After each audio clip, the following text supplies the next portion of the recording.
Wah, itu kan sangat indah sekali tadi. Allahumma barik lana fi Rajab wa Sya'ban. Ya Allah, berikan keberkahan kepada kami pada bulan Rajab dan Sya'ban. Dan sampaikan umur kami, ketemukan kami dengan Ramadan. Jadi ada dua intinya ini. Pertama tadi supaya Allah memberikan keberkahan kepada kita pada bulan Rajab ini. Arti keberkahan, arti berkah ziyadah khair. Ingin bertambah kebaikan. Jadi namanya arti dari berkah itu supaya selalu ingin berbuat kebaikan.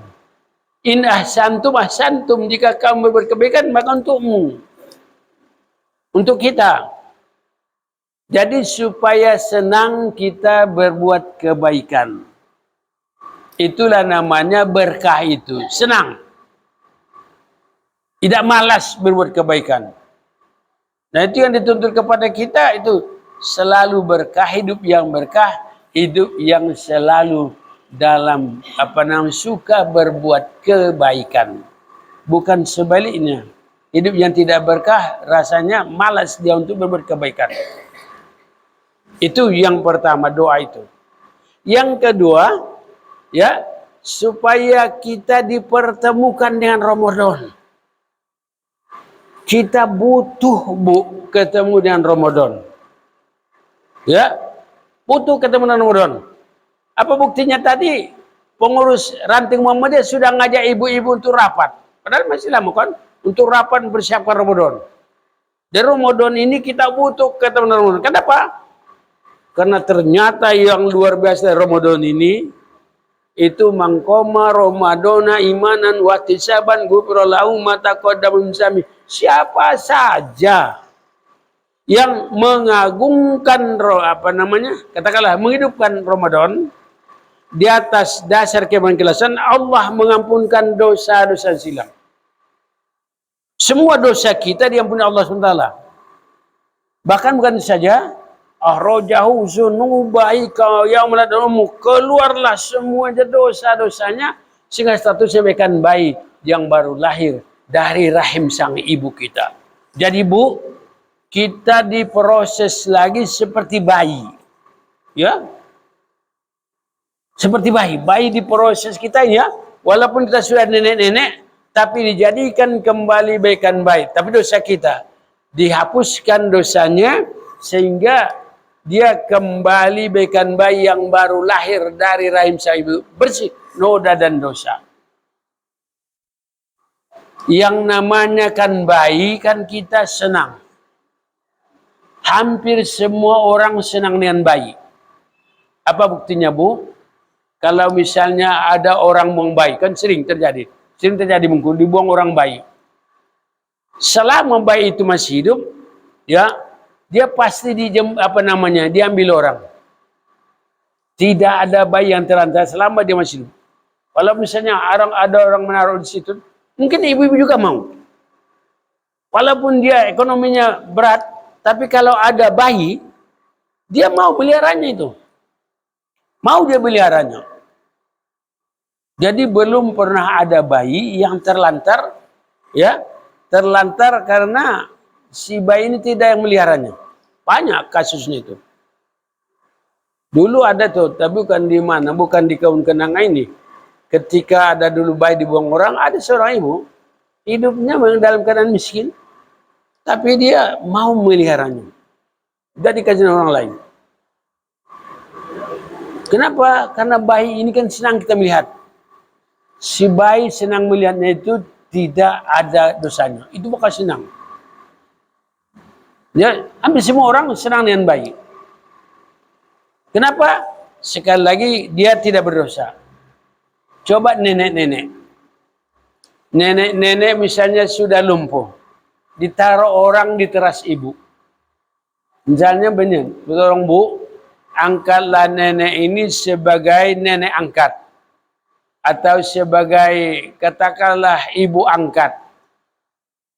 Rasanya diantara ibu-ibu tidak ada mau meliharanya ini. Telepon polisi, Pak polisi, ada orang naruh nenek-nenek di teras kami. Itu di situ, tolong diangkat sebagai ibu angkat atau sebagai nenek angkat. Kenapa nenek-nenek dengan bayi berbeda? Karena dosanya. Dan ternyata juga kotoran bayi dengan nenek-nenek beda. Apa buktinya? Kalau misalnya ibu tadi mendapatkan bayi yang dibuang orang, kemudian ibu sedang makan, tahu-tahu bayi itu buang kotoran, buang air besar. Ibu tidak akan muntah. Tapi coba nenek-nenek, ibu sedang makan, tahu-tahu nenek itu buang air besar. Mungkin kita muntah. Jadi beda, kotorannya juga beda. Beda bayi dengan nenek-nenek. Kotoran bayi tidak begitu bau. Kotoran nenek busuk. Kenapa? Dosa nenek-nenek lebih banyak ketimbang bayi. Sehingga orang senang. Nah inilah kita diproses seperti bayi. Itu kita butuhnya dengan Ramadan. Maka doa tadi ya ada dua hikmahnya. Pertama supaya kita dapat keberkahan. Yang kedua supaya Allah memberikan kesempatan kepada kita untuk ketemu dengan Ramadan. Artinya andai kata doa kita dikabulkan Allah SWT, kita belum akan dipanggil Allah. Kita akan belum meninggal dunia, walaupun misalnya di antara kita ini kan kita tidak tahu kapan ajal kita.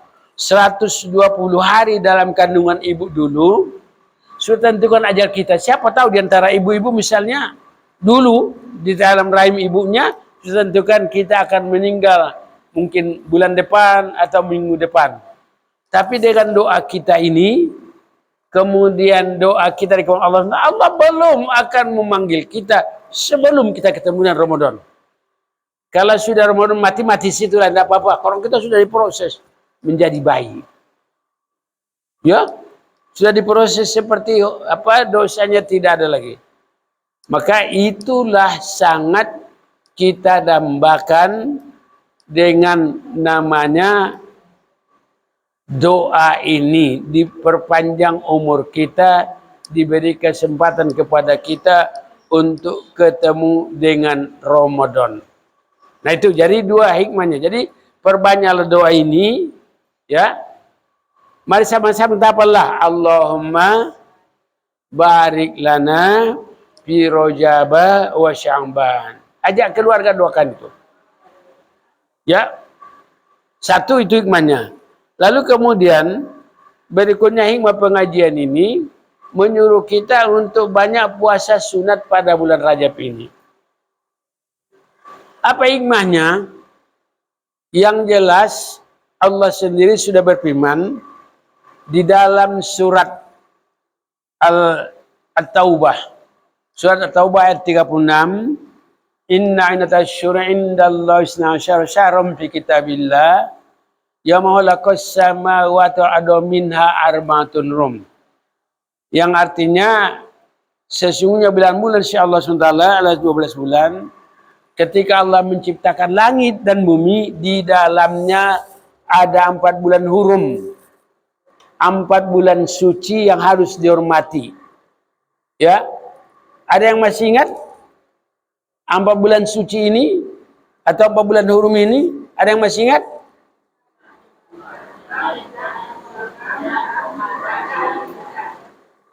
Ya, ya, Muharram, Rajab, Zulkaidah dan Hijjah. Apa petunjuk Allah SWT di dalam firman-Nya ini? Ya, di dalam surat Taubah ayat 36, fala taslimina anfusakum, jangan kamu menzalimi dirimu pada bulan-bulan itu. Artinya supaya kita adil terhadap diri sendiri. Banyak di antara umat Islam tidak adil terhadap diri sendiri. Apa buktinya? Ya, kita ini diciptakan Allah SWT namanya ada 2 unsur, ada 2 bagian. Jasmani dan rohani. Kita harus menseimbangkan, ya, memperhatikan duanya jasmani dan rohani. Tapi sayang, banyak umat Islam hanya memperhatikan jasmaninya. Dikasihnya makan setiap hari, dia ganti pakaiannya, dia mandi setiap hari. Tapi tidak demikian rohaninya. Rohaninya tidak dikasihnya makan. Jadi rohani kita pun butuh makan. Butuh makan rohani kita. Apa makan rohani? Antara lainnya ilmu agama. Dan kemudian ajaran agama atau amalan agama. Ilmu dan amalan agama. Jadi namanya untuk ilmu itu harus sama dengan memperhatikan jasmani. Kalau kita makan setiap hari dengan katakanlah makanan nasi dan sebagainya, rohani kita pun kasih makanan. Tapi jarang. Orang namanya pengajiannya, pengajian juga. Inilah diantara ibu-ibu ini di Kebun Kenang ini banyak ratusan keluarga. Tapi yang datang pengajian hanya berapa incek bahasa datanya. Beberapa incek aja.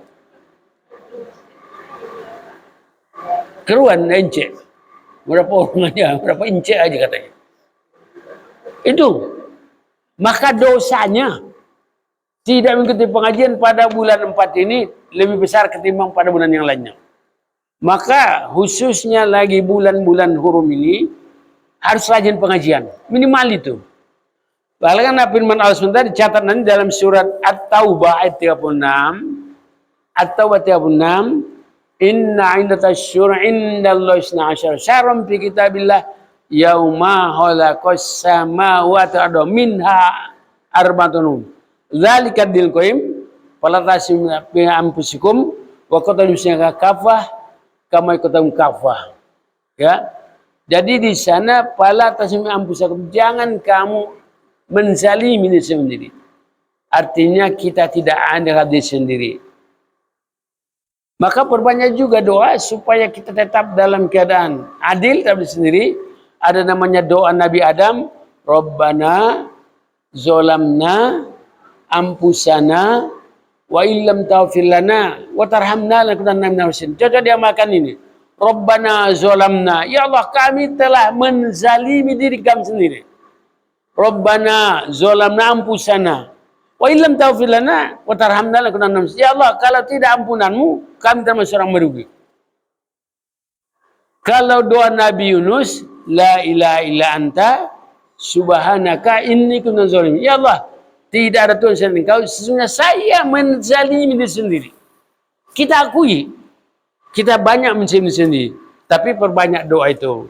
Ya, boleh Rabbana zolamna ampusana wa illam taghfir lana wa tarhamna lanakunanna minal khasirin. La ilaha illa anta subhanaka inni kuntu zalimin. Ya, atau doa Nabi kita dan Nabi kita Muhammad SAW. Yang intinya, ya jangan kita sampai berlaku zalim abdi sendiri. Nah kemudian ibu sekalian, lalu apa hikmah dari puasa pada bulan namanya bulan-bulan hurum ini, khususnya lagi pada bulan Rajab ini? Perbanyak puasa pada bulan hurum, lebih-lebih lagi bulan Rajab, lalu ditambah lagi dengan Syakban, Ramadan.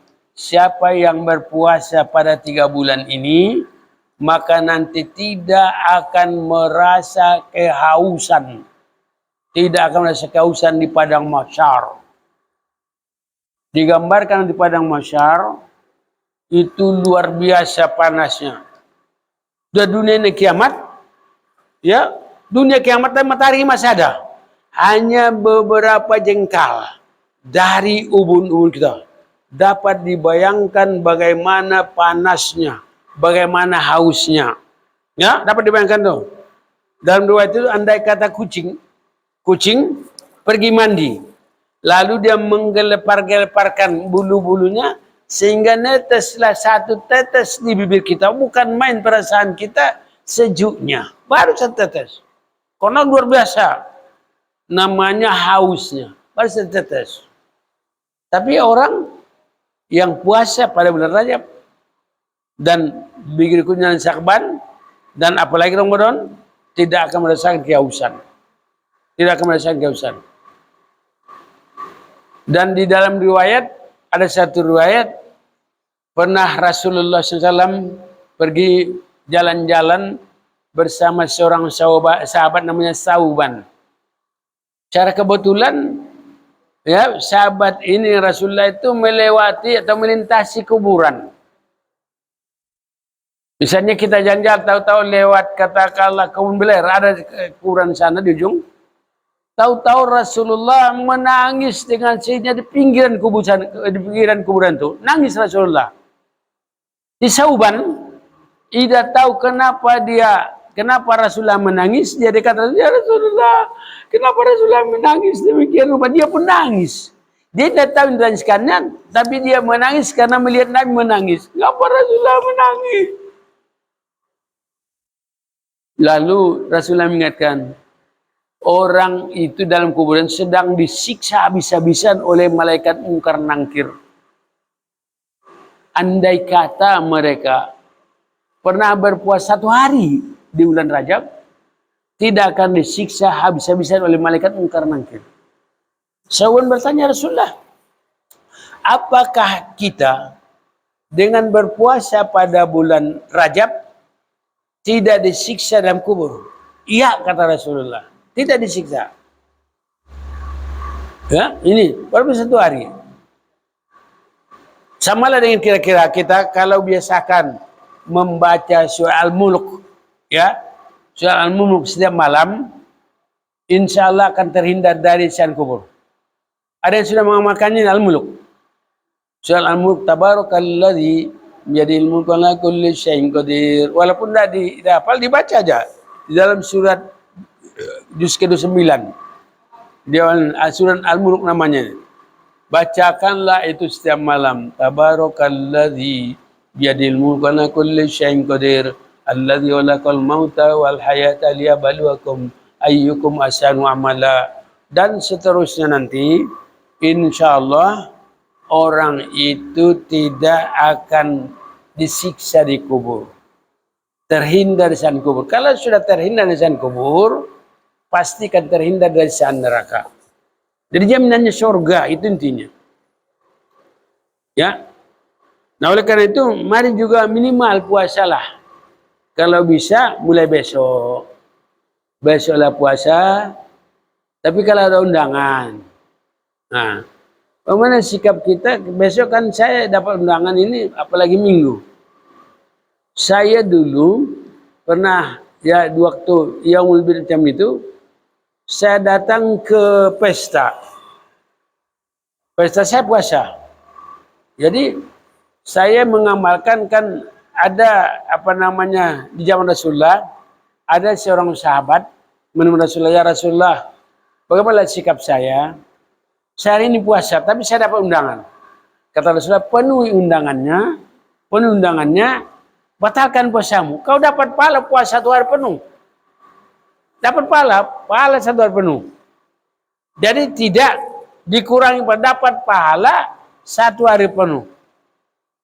Ya, dapat dia pahala 1 hari penuh, dapat LKMD lagi. Tahu LKMD?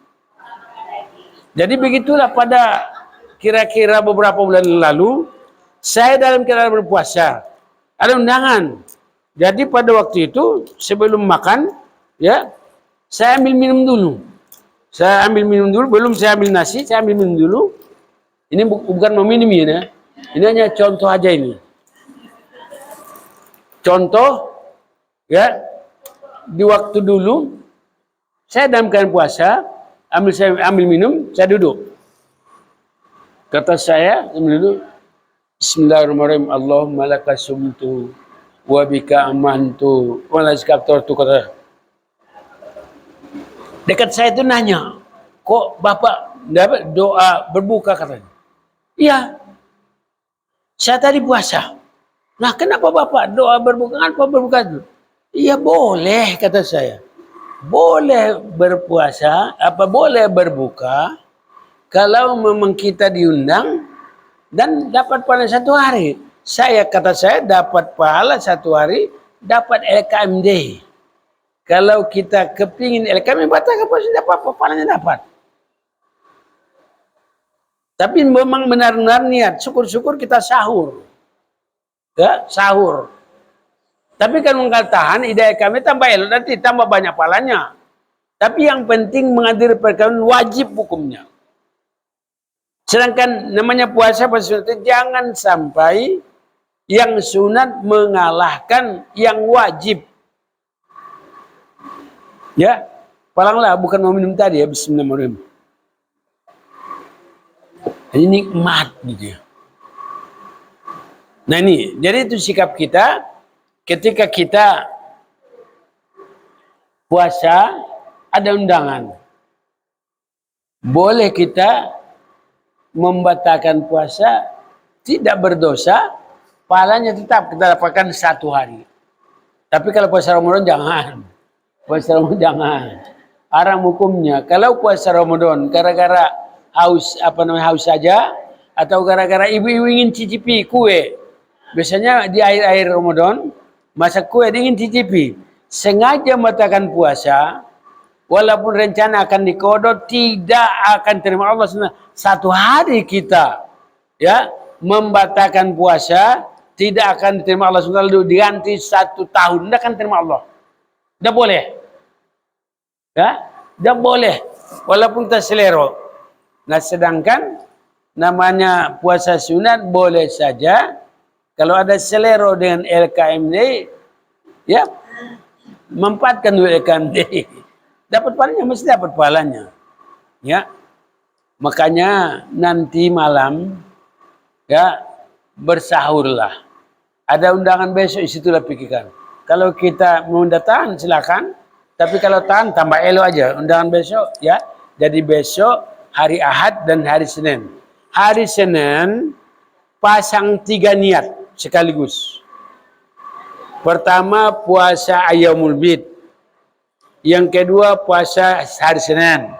Yang ketiga puasa namanya bulan Rajab atau bulan Hurum. Nanti kan kita di akhirat dapat rapor seperti tebal.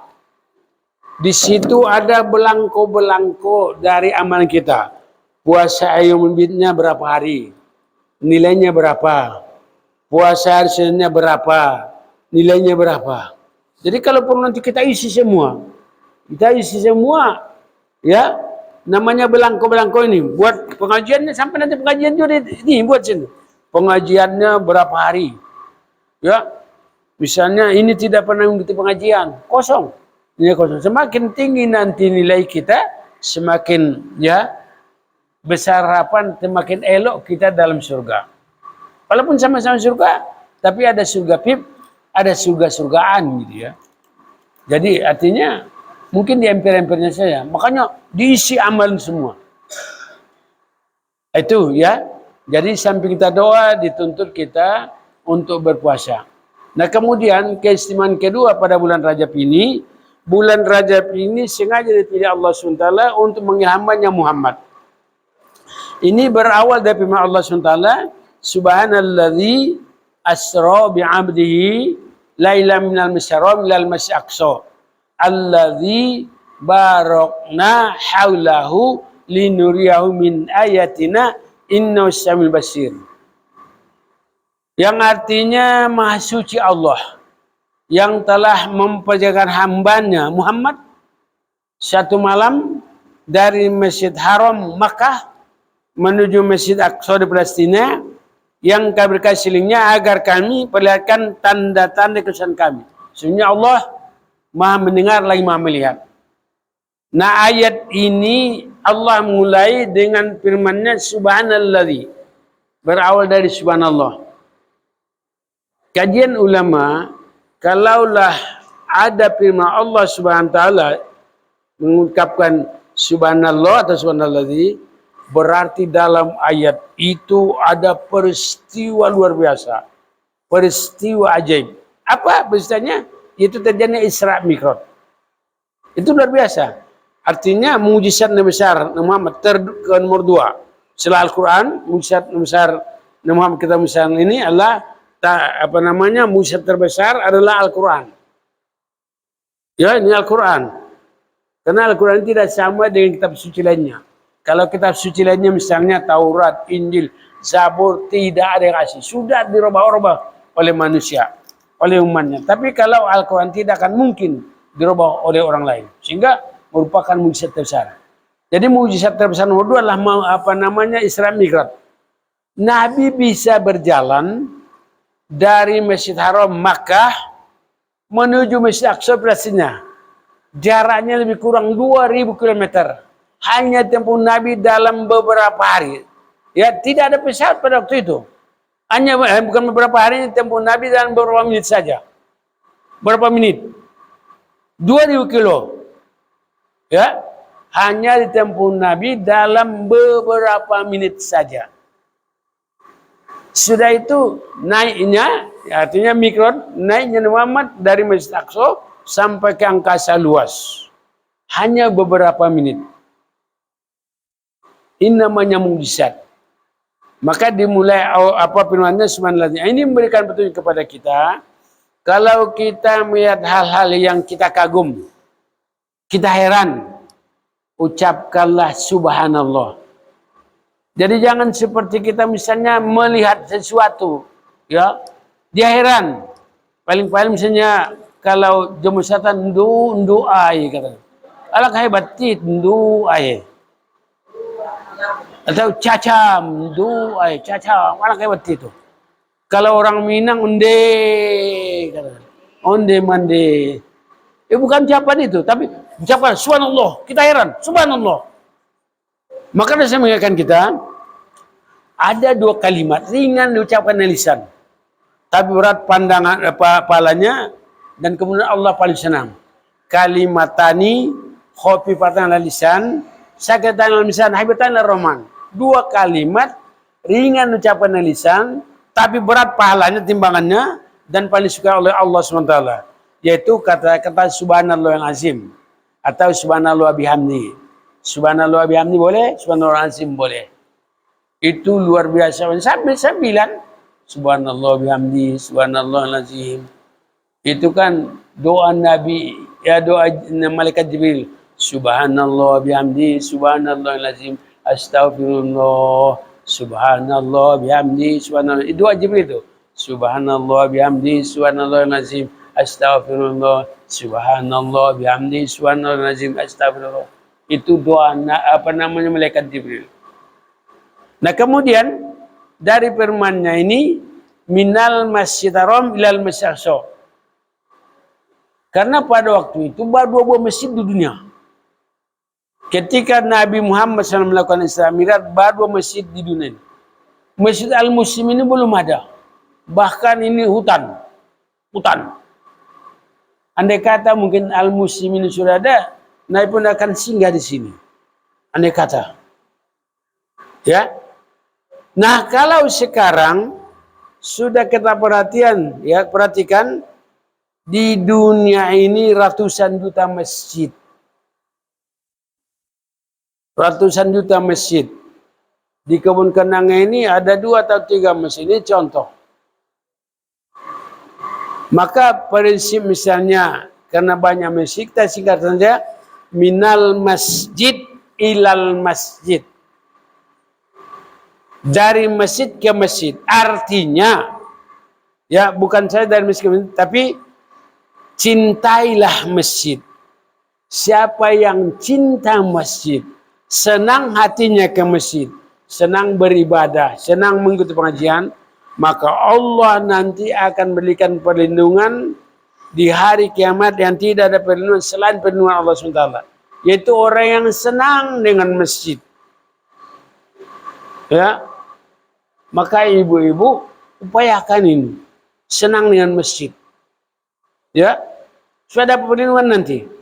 Maka ya, walaupun dalam hadis ini ya, seelok-elok sholat fardu bagi lanang di masjid, seelok-elok sholat fardu bagi tina di rumah, seelok-elok di rumah dalam kamar, dalam kamar dikunci. Tapi ada tapinya, jika ibu-ibu kepingin ke masjid, maka silakan datang ke masjid. Karena ketika kita datang ke masjid itu, tiap langkah yang kita langkahkan dari rumah menggugurkan dosa kita, menaikkan derajat kita si Allah SWT. Jadi luar biasa. Asalkan di sekitar masjid itu tidak ada orang atau laki-laki yang genit-genit. Istilah saya dulu, Jemur Selatan mengatakan lanang-lanang kanji katanya. Rasanya tidak ada anak-anak kajian di sini. Sebaiknya juga Bu ke masjid, sebaiknya. Tapi ada kelonggaran bagi ibu, boleh di rumah. Boleh di rumah. Ya, tidak ada masalah. Tapi bagi laki-laki, kalau tidak ke masjid, nanti sampaikan dengan suaminya dulu. Suaminya yang malas ke masjid, sampaikan Bu ya. Saya dengar tadi katakanlah. Saya dengar hadis dari Ustaz dibacakan oleh Ustaz Ihsan Nasution, la solata li jaril masjid illa fil masjid. Tidak elok, tidak sempurna, bahkan yang mengatakan tidak sah solat tetangga masjid kecuali masjid. Itu bagi laki-laki. Maka siapa suaminya nanti yang malas, tolong ingatkan. Salah satu saling ingatkan, tidak apa-apa, ingatkan suaminya. Pak, kami dengar tadi dari pengajian, Ustadz Ihsan Nasution mengutip hadis, la solata li jaril masjid illa fil masjid. Ya, artinya tidak sholat di masjid kecuali masjid.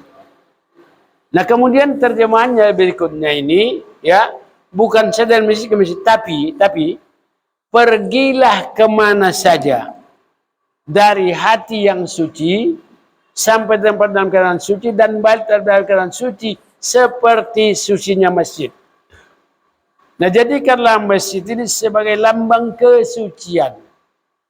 Pergi dengan hati yang suci sampai tempat dalam keadaan suci, kembali dalam keadaan suci seperti sucinya masjid. Kita contohkan, ibu-ibu datang ke masjid untuk pengajian. Setiap Jumat ya pengajian. Sampai di sini jangan kotori lagi. Banyak di antara ibu, tapi bukan di sini, tempat lain.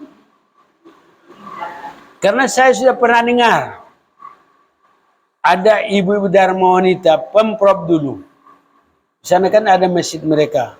Pengajian, lalu ada seorang yang bertanya, ngapa nih ibu Pak Ujang tidak datang, ibu si Ujang tidak datang? Dijawab dengan maklum. Ini kan Pak Ujang kan baru dapat motor kredit katanya. Jadi saya lihat tadi apa nama suami istri itu pergi naik motor. Istrinya naik motor macam ini, peganglah apa namanya, pegang ini apa nama suaminya dipegangnya macam mungkin takut dia jatuh katanya. Belum pernah naik motor, pakai mancung juga. Itu namanya ngupe. Ngupe bahasa agamanya gibah. Ternyata gibah itu dosa besar, bukan dosa kecil, dosa besar. Bahkan Bu, dosa ngupe lebih berat ketimbang dosa zina. Bukan mengenteng-entengkan zina Bu, ya bukan mengenteng-entengkan zina. Sampai juga para sahabat bertanya, "Napa Rasulullah? Dosa zina itu lebih ringan ketimbang dosa ngupe." Diprotes oleh sahabat. Begini kata Rasulullah, kalau dosa orang berzina, mereka mohon ampun kepada Allah SWT, Allah pun mengampunkan dosanya. Tetapi sementara dosa ngupe belum diampunkan Allah SWT sebelum diantara kita saling memaafkan. Padahal yang diupe ini bukan orang lain. Kadang teman searisan lah, teman sepengajian lah, tetangga lah, atau teman apa namanya kenalan lah, atau famila, bahkan mungkin suaminya pula diupatnya. Saya yakin ibu-ibu sekalian tidak pernah mengupat orang rumah saya. Betul Bu? Bu, betul? Betul, belum pernah mengupat orang rumah saya kan? Nah, karena belum kenal. Tapi di antara sama ibu, tapi bukan ibu di sini ya, bukan ibu di sini. Di antara sama-sama ibu, rasanya nggak tahu lah, pokoknya saya nggak tahu. Tapi jangan lagi, taruhlah yang lalu-lalu, beristighfarlah. Karena nanti kalau kita tidak sempat saling memaafkan, itu nanti dosa kita itu akan digolongkan nanti kan ya dalam hadis ini kita nanti dimasukkan namanya muflis. Muflis itu orang yang bangkrut dalam ibadah, dalam pahala. Bukan bangkrut dalam hati. Sahabat Rasulullah pernah tanya, siapa yang namanya muflis? Sahabat menanya, menjawab, itu ya orang bangkrut habis hartanya, terjual. Belum juga ternasional. Bukan Rasulullah. Orang yang muflis itu adalah habis pahalanya, belum sempat dia dapat pahala dalam arti kata, malah dosa orang diupat itu diambil dari dia, ditaruhkanlah kepada orang yang ngupe itu. Jadi pahalanya pahala dia, pahala orang yang suka ngupe itu diambil, diberikanlah pahala tambahan pahalanya kepada orang diupe. Nah sementara kalau ada dosa-dosanya lagi, dosa-dosa yang diupe itu, ada dosanya, kemudian diambil lagi, ditambahkan lagi kepada dosa orang ngupe itu.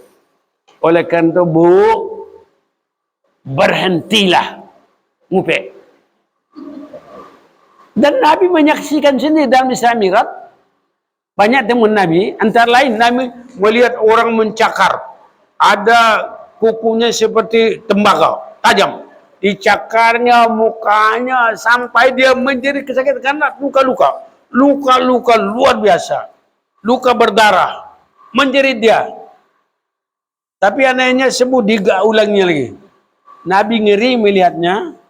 Bertanya kepada malaikat Jibril, itulah perumpamaan umatmu yang suka ngupe. Suka ngupe. Jadi dosanya berat sekali. Karena itu tolong, namanya memang ibu-ibu di tempat kami sana, memang namanya kata orang hobi ibu-ibu. Ibunya ibu banyak dan mulutnya katanya. Bukan banyak mulutnya, karena suka ngupe itulah barangkali. Suka ngupe itulah, banyak dan mulutnya. Malah laki-laki juga sekarang banyak. Banyak juga laki-laki yang ngupe. Tapi lebih banyak ibu-ibu. Ternyata nanti ya di neraka, katakanlah di neraka itu, kalau pernah ditanya sahabat kalau siapa yang paling banyak di neraka, lanang apa Tino? Lanang apa lagi? Bu, Tino ya. Bukan persennya, bukan karena lebih banyak wanita sekarang, enggak. Tapi karena persennya lebih banyak wanita di neraka karena ya semacam persennya lah. Satu bukan, tanya orang sahabat lagi, karena sifatnya ini walaupun dia taat beramal, tapi dihapuskan sendiri amalannya dengan suka ngupe. Maka lebih banyak nanti wanita di neraka. Bukan karena tidak banyak, tapi dia sendiri yang menghapus pahalanya. Itu pertemuan Nabi. Oleh karena itu ibu sekalian, ya, ini menjadi perhatian kita bersama. Ini kita ambil sekelumit dari kisah Isra Mi'raj Muhammad SAW. Nah kemudian yang ketiga tadi, kelebihan yang ketiga bulan Rajab ini, itu diawali pentas sholat. Ini artinya menjadi perhatian kita bersama, agungkanlah urusan sholat ini. Jangan anggap enteng tentang sholat. Nilai kita dalam Islam kita tergantung dengan sholat kita. La halla fil Islam liman taraka sholat. Tidak mendapat bagian apa-apa bagi umat Islam yang menyanyiakan sholat. Awalu ma yuhasibu al qiyamah sholatu. Wa in tuqbilat sairu amali wa in ruddat sairu amali. Amalan yang pertama ditanya di kiamat sholatnya. Jika sholatnya beres, seluruh ibadah yang lain beres. Jika sholatnya tidak beres, maka ibadah yang lain yang tidak beres. Nah kemudian yang terakhir, sebelum kita kalau misalnya ada tanya jawab, ya, bahwa firman Allah SWT tadi mengingatkan kita minal masjid haram minal masjid aqsa. Artinya kita dituntut jika memungkinkan atau setidaknya berniat bercita-cita untuk dapat mengunjungi Masjid Haram atau Masjid Aqsa. Atau Rasulullah mengingatkan kita, kamu tidak perlu repot-repot, tidak perlu menabung, tidak perlu susah-susah, kecuali menabung untuk melakukan perjalanan ziarah ketiga masjid, ya, Masjid Haram Makkah, Masjid Nabawi Madinah, Masjid Aqsa di Palestina. Tapi karena Masjid Aqsa di Palestina ini dikuasai Yahudi, maka minimal ini cita-citakan, niatkan. Sekaligus tentunya untuk haji dan umrah. Haji dan umrah. Ya. Masalah haji ini memang harus ada persoalannya sekarang, yaitu urusan kuota namanya, jatah. Nah, kalaulah seseorang, ya, istilahnya mendaftar khusus di Kota Madiun ini baru bisa berangkat mungkin kira-kira 35 tahun yang akan datang. Saya baca di Kota Madya Bengkulu, kalau daftar sekarang baru bisa berangkat tahun 2056 yang akan datang. Sekarang baru 2023. 2026. Bukan kita rasa yang berangkat lagi, tapi mungkin kita nanti mungkin nyawa kita lah. Tapi yang penting Bu, daftar dulu. Karena begini, begini, orang yang sudah mampu, tapi tidak mau mendaftar, Allah menunggunya 5 tahun. Ketika tidak mau mendaftar 5 tahun, Allah mencapnya mahrum, terjauh dari rahmat Allah. Kalau sudah tahun ke-6 dia meninggal dunia, maka dia milih mati Yahudi atau Nasrani. Jadi sekarang persoalan haji namanya rukun Islam. Haji dan umrah sebenarnya sama-sama haji itu. Cuma haji besar, umroh haji kecil. Tapi wajib dua-duanya. Kalau memang tidak dapat dua-duanya minimal satu. Apalagi kalau umroh Ramadan ini. Idza kana Ramadan iktamir fih. Kalau masuk Ramadan silakanlah untuk umroh. Ya. Fahajjau, maka disamain haji. Samain haji. Nilainya sama haji. Bahkan sama haji dengan berhaji bersama Rasulullah. Ya. Maka mari Bu, siapa yang punya pitih, mampu ya, sekembali dari sini, cobalah lihat di bawah kasur, atau mungkin ada yang naruh di atas pagu, atau lihat di tabanas. Kalau ada pitih, ya. Sekarang kalau untuk mendaftar haji harus ada 25 juta. Tapi daftar sekarang belum tentu bisa berangkat 30 tahun yang akan datang. Belum tentu karena banyak. Maka kalau memungkinkan, ya memang umroh juga Ramadan agak mahal. Ya, sampai 50-an. Kalau 1 bulan penuh. 1 bulan penuh, mahal. Tapi itu namanya sabilillah. Jadi kalau ada pitih, mari kita berangkat Ramadan untuk umroh. Saya insya Allah akan berangkat. Saya diajak kawan, ayolah kita berangkat katanya. Saya tidak punya pitih kata saya. Pokoknya kami tanggung ongkosnya. Kalau mau menanggung ya silakan itu. Iya. Tapi itu berkat doa saya. Saya selalu berdoa. Kalau selama ini kan saya sudah 9 kali. 6 kali haji. Tambah 3 kali umroh. Jadi 9. Saya berdoa, ya Allah lengkapilah. Maka sampai 10. Saya Allah belum pernah haji. Katakanlah. Belum pernah umroh pada bulan Ramadan. Kepingin saya Allah. Kepingin saya Allah. Berikan kesempatan. Tahu-tahu. Ada yang ngajak. Ada yang ngajak. Ayo Pak, kita umroh Ramadan katanya. Nah ini. Jadi ajalah suaminya yang belum ya, terutama yang belum haji, kesempatan umroh ini sama dengan haji bersama Rasulullah. Kalau biaya haji kan tidak tahu kapan. Tapi memang selama ini rupanya biaya haji sampai 90 jutaan. Menteri Agama mengajukan 98 juta. Tapi karena selama ini dibantu oleh pemerintah, sekitar 40-an lah.